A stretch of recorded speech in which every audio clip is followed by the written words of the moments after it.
William Shakespeare की महिला पात्र या स्त्री पात्र विशिष्ट हैं, चाहे पोर्शिया हो, चाहे जूलियस सीजर की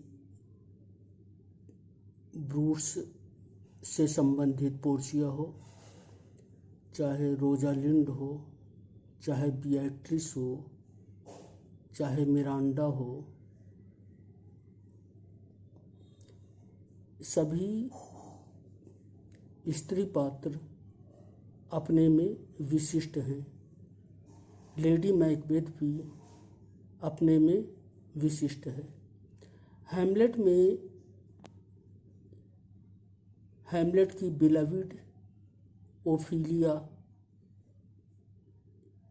अन्य सभी से कुछ अर्थों में भिन्न है। ओफिलिया एक सीधी साधी, मासूम या निर्दोष या इनोसेंट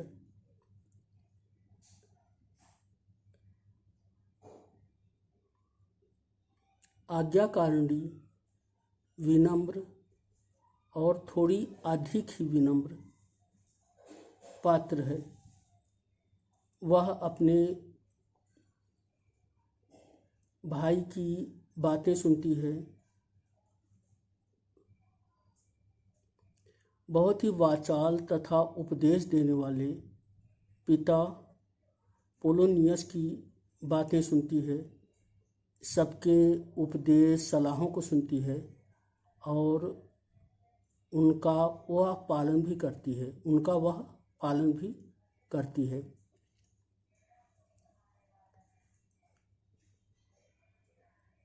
उसके पिता पोलोनियस एक ढंग से उसका उपयोग करते हैं और दुर्भाग्यपूर्ण ढंग से पोलोनियस की हत्या होती है। उसे पता चलता है कि उसका बिलविड, उसका लवर, उसका प्रेमी हैमलेट पागल हो गया है तथा उसे लगता है कि वो भी मर गया है और अंततः वह आत्महत्या कर लेती है। आत्महत्या क्रिश्चियन में बहुत बड़ा पाप है और उसकी जो बेरियल होती है, उसे जो दफनाया जाता है, उसके लिए भी विवाद होते हैं। तो ओफेलिया एक बहुत ही मासूम लेकिन एक बहुत ही झेलने वाली सफरिंग शेक्सपियर की पात्र है। हैमलेट में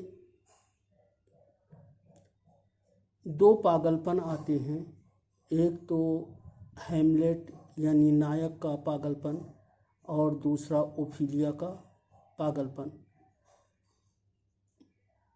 माना जाता है कि हैमलेट का पागलपन काफ़ी कुछ सोचा समझा था, यद्यपि यह विवादास्पद है, परंतु ओफिलिया का पागलपन सचमुच का पागलपन था और जिसकी कीमत, जिसका मूल्य ओफिलिया चुकाती है।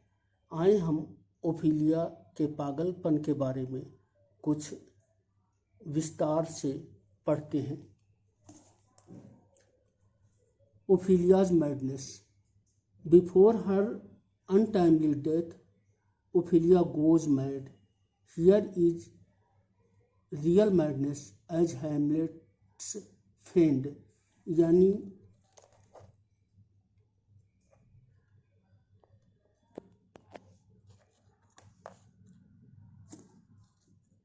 बिफोर हर अनटाइमली डेथ, अपनी असामयिक मृत्यु के पहले ओफिलिया जो है पागल हो जाती है। हियर इज रियल मैडनेस, यहाँ पर एक सच्चा पागलपन होता है।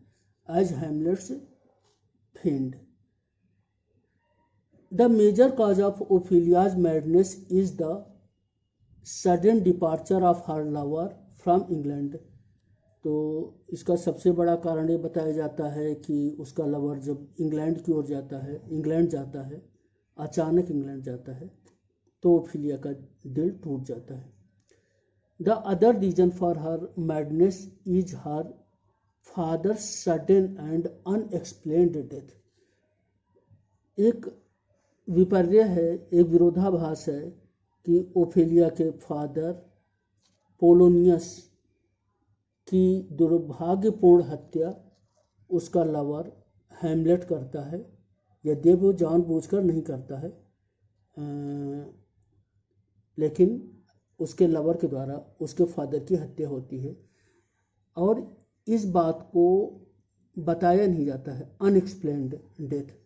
तो ओफेलिया अपने पिता को बहुत मानती है और वो इस सदमे को सहन नहीं कर पाती है। उसे ये भी नहीं पता चलता है कि अचानक और उसके पिता की मृत्यु कैसे हो गई।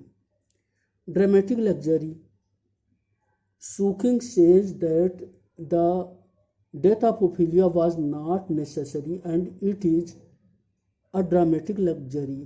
एक समालोचक सुकिंग हैं, वे बोलते हैं कि ये ओफिलिया का पात्र हैमलेट में जरूरी नहीं था, एक ड्रामेटिक लग्जरी है। But most critics think otherwise, लेकिन अधिकांश क्रिटिक दूसरे ढंग से सोचते हैं।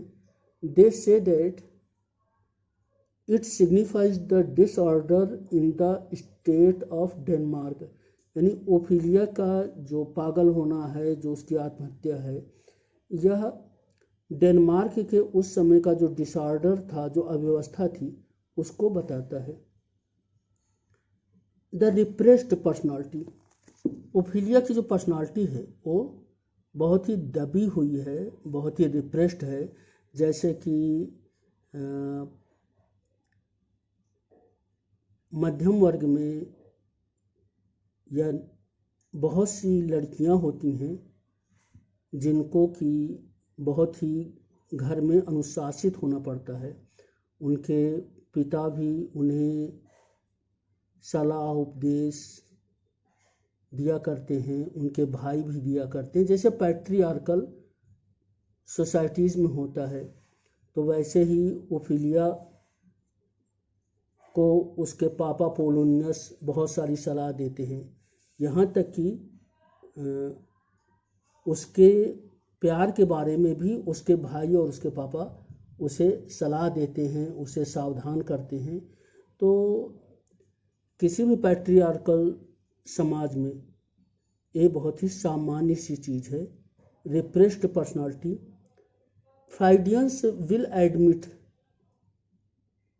Ophelia is susceptibility, Ophelia susceptibility, Freudians admit Ophelia susceptibility to and in insanity, यानी जो फ्राइडियंस हैं, जो साइकोलॉजिस्ट हैं, वो कहते हैं कि ओफिलिया की जो परिस्थितियां थीं तो उसमें ओफिलिया का पागल होना ही था, नर्वस ब्रेकडाउन स्वाभाविक था। In the language of psycho analysis it is a clear case of repressions having delayed revenge, she becomes a personification of pathos. Ophelia यहाँ पाथोस की, वेदना की, दुख की, एक दुख का मूर्त रूप हो जाती है, दुख का पर्सनिफिकेशन हो जाती है। सबमिसिव एंड प्लाइंट, प्लाइंट का मतलब होता है बहुत ही झुकने वाला, बहुत ही नमनीय, जो सबकी बातें सुन ले, गुस्सा न करे, सबकी बात मान ले। तो submissive and pliant, she is pliant at the cost of her personality, यानी ओफिलिया बहुत ही आज्ञाकारिणी है, विनयशील है और अपने व्यक्तित्व के मूल्य पर विनयशील है। And she page the price when the most serious crisis in her life occurs, और इसकी कीमत भी वो चुकाती है। ननरी सीन, तो इसमें एक ननरी सीन है और इस पूरे वीडियो लेक्चर का उद्देश्य है कि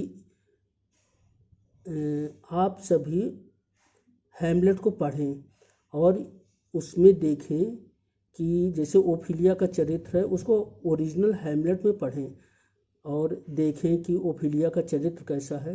तो नन्नरी सीन आप ज़रूर पढ़िए। उसमें हैमलेट जो है ओफिलिया को बहुत इंसल्ट करता है और बार बार कहता है गेट दी टू अ नन्नरी, मतलब उससे बार बार कहता है कि तुम नन्नरी में चले जाओ। तो यहाँ पर नन्नरी का अर्थ एक तो है जो क्रिश्चियन में नन्स हो जाती हैं, जो भिक्षुणियाँ बन जाती हैं, जो शादी नहीं करती हैं और सेवा कार्य करती हैं किसी चर्च में या किसी कैथेड्रल में, किसी मोनास्ट्री में वे नन हो जाती हैं। तो एक तो ये है, और दूसरा ये है कि जो स्लैंग लैंग्वेज होती है उसमें नन्नरी को ब्रोथेल यानी वेश्यालय भी बोलते हैं। तो nunnery scene, Hamlet insults Ophelia and says get thee to a nunnery. In slang nunnery means brothel. तो यहाँ पर हैमलेट ओफिलिया को बार बार उसे झिड़कता है, उसे इंसल्ट करता है, लेकिन ओफिलिया वेदनाग्रस्त होती है कि हैमलेट या उसका लवर कितना पागल हो गया है। वो प्रार्थना करती है कि भगवान उसका जो हैमलेट है वो स्वस्थ हो जाए, जबकि हैमलेट उसको बहुत ही ज़्यादा उसकी बेइज्जती करता है। तो according to Mrs Jameson, Ophelia is a far too soft, too good, too fair. तो मिसेज जेमसन बोलती हैं कि ओफिलिया बहुत ही ज़्यादा सॉफ्ट है, बहुत ही ज़्यादा गुड है, बहुत ही ज़्यादा अच्छी है, ऐसा नहीं होना चाहिए। तो कुल मिलाकर के जो ओफिलिया का मैडनेस है, ओफिलिया का पागलपन है, वो एक वास्तविक पागलपन है। और ये पागलपन एक पैट्रियार्कल समाज में जो एक संवेदनशील किसी लड़की के साथ हो सकता है वैसा पागलपन है, उसके साथ भाग्य ने और उसके घर ने बहुत अच्छा नहीं किया हुआ है। Thank you.